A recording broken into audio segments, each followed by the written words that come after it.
কেনেকে আছে ফাঁসি গেছে কেলা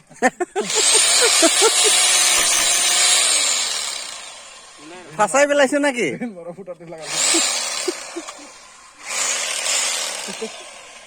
আমারও ওখানে এনেকা ফাঁসি গেছিল কি না এটা ড্রিল মারা ফুটাতে লাগাইছি না মই দোকান লাগাইছি মারছেন আচ্ছা কাপু কাপু করে নাই কানাই নাজানিব এনেকা মাৰিব কাপু কাপু মাৰো না জানে নাকি এয়া কাপোৰ কাপোৰ